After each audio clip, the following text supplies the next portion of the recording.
Le Seigneur est mon berger, je ne manque de rien. Sur des prés d'herbes fraîches, il me fait reposer. Il me mène vers les eaux tranquilles. La paix et la grâce de Jésus le Seigneur, le bon pasteur, soit toujours avec vous. Frères et sœurs en Jésus, aujourd'hui c'est le dimanche du bon pasteur.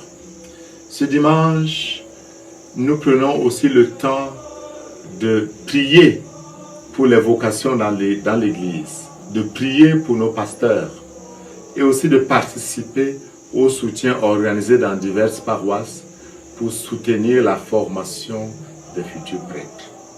Mais pour nous, il est important de relire ce très beau texte de l'Évangile selon Saint Jean au chapitre 10e, versets 11 à 18, où Jésus nous est présenté non seulement comme le bon pasteur, mais également comme la porte, comme ce pasteur qui donne sa vie pour ses brebis. Nous avons trois moments forts qui se dégagent de cet évangile. D'abord, Jésus qui nous présente ce que c'est que le bon pasteur, le vrai berger. Le vrai berger, dit-il, donne sa vie pour ses brebis. Il compare ce bon pasteur au mercenaire. Et il dit, le mercenaire, lui n'est pas là, il n'est pas le pasteur, car les brebis ne lui appartiennent pas. S'il voit venir le loup, il s'enfuit. Le mercenaire cherche ses intérêts personnels, alors que le bon pasteur n'est pas préoccupé de sa vie. Il n'est pas calculateur, il n'est pas égoïste, il n'est pas tourné vers lui-même et n'a pas peur de mourir. Et ça nous rappelle ce que Saint Paul dit de très beau, n'est-ce pas, aux anciens de l'église d'Éphèse, toujours dans le livre des apôtres.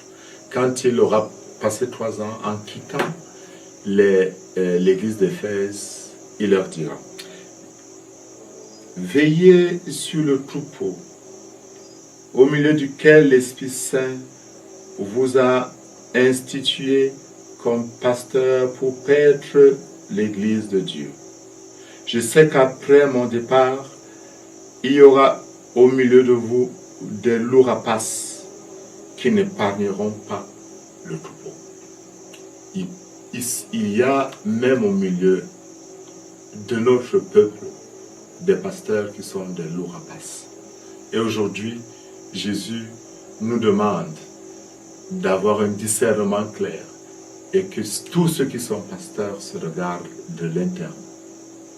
S'ils conduisent ce troupeau sans recherche de gain personnel, mais en se donnant comme Jésus nous l'enseigne. Le deuxième mouvement important, c'est à partir du verset 14, où Jésus dit, moi je suis le bon pasteur, je connais mes brebis, et mes brebis me connaissent, comme le Père me connaît et que je connais le Père, et je donne ma vie pour mes brebis.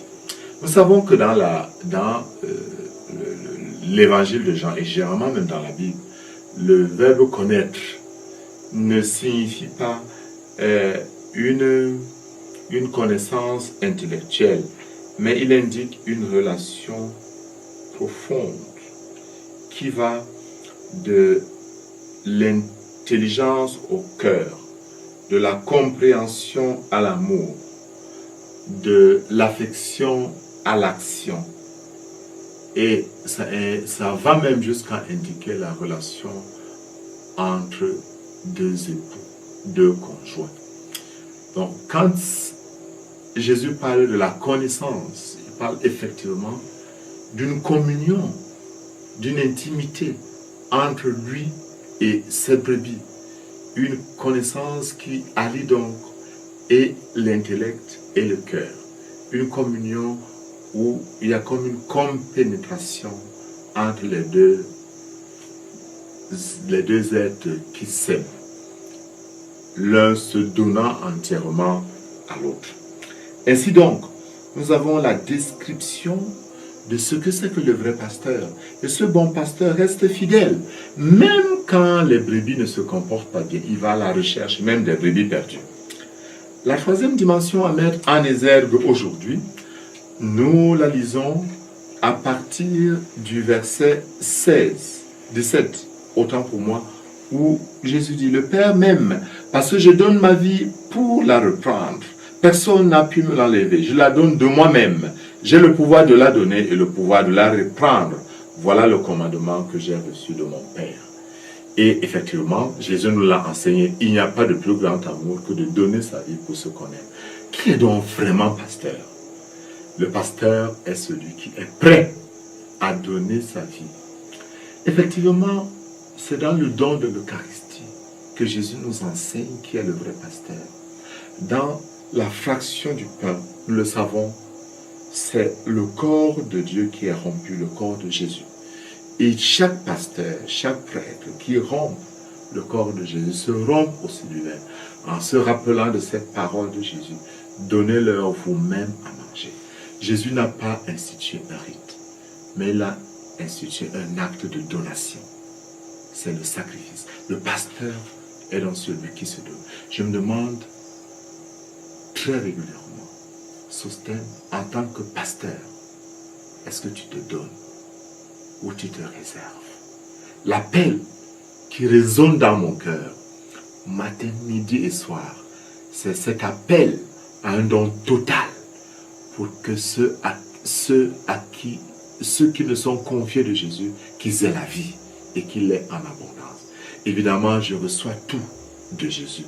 Et c'est là où le livre des Actes des Apôtres nous le dit très, très bien. C'est grâce au nom de Jésus de Nazareth, crucifié par vous, ressuscité par Dieu. C'est grâce à lui que l'infirme de la belle porte a retrouvé sa santé. En dehors de Jésus, il n'y a pas de salut. Moi qui suis pasteur, je ne penserai jamais que c'est grâce à une vertu personnelle, comme nous l'enseigne Saint Pierre, ou à une puissance personnelle, mais tout vient de Jésus. Seul le nom de Jésus sauve. Et il sauve vraiment. Qui croit en Jésus, qui se donne à Jésus. Le bon pasteur, il sait qu'il est conduit sur le chemin de la vie. Quand ce jour, le pasteur éternel, le berger puissant vous protège par le don de son Saint-Sang. Qu'il vous bénisse au nom du Père et du Fils et du Saint-Esprit. Amen. Le Seigneur est mon berger, rien ne saurait me manquer. Grâce et bonheur m'accompagnent tous les jours de ma vie. J'habiterai la maison du Seigneur